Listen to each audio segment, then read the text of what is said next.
No one can become their dream until they are willing to love their present reality. No one. No vision can be fulfilled until the visionary realizes the power of the undesirable.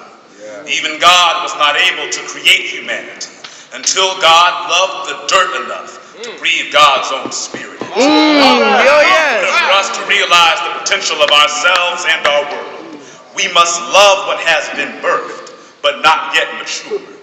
For truly the manifestation of greatness is not found in the rejection of the self, but greatness is found in the cultivation of that which is unique.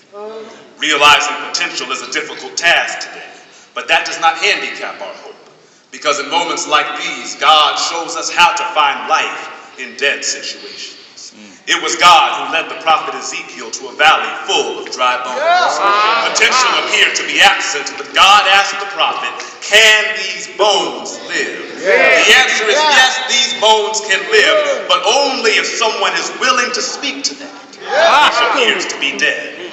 Today I show you an education system in dire need of reform. Can these bones live? Can they live, Reverend? Whose pipeline to prison is wider than its corridors to college. Can these bones live? Can they live? At the children who cannot dream because the violence in their neighborhood fixes their minds on survival rather than success. Can these bones live? These bones can live, but only if we are bold enough and prophetic enough to see the glimpse of life in the bone.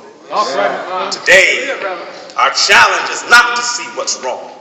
Our challenge is to see what can be redeemed. We need to see the value of a good teacher, because before we received any awards or accolades, it was a teacher who looked at our dry bones and began to breathe the creative energy of life into hopeless situations. While we were yet kids, it was a teacher who saw the king in us, even when we were unable to see it in ourselves. And now that we have grown, we must never forget to appreciate the value of those who first recognized our value. That means we must learn to pay our teachers accordingly and make this nation know that teaching is the most valuable service. We have to recognize the value of our educators and the value of the diversity of those being educated. Every child is not the same. The pathway to preeminence is paved by those who know that different does not equal deficient. We have to wake up to the fact that there is not one singular, narrow definition of manhood. We have to appreciate our artists just as much as we adore our athletes. We have to know that disabled body does not mean disabled mind. We have to love the fact that every bone in the valley is different, but the bones can only achieve livelihood when they all come together. And once we realize our inherent worth, then we will be able to speak to the bones and hear life begin to rattle across the dry earth.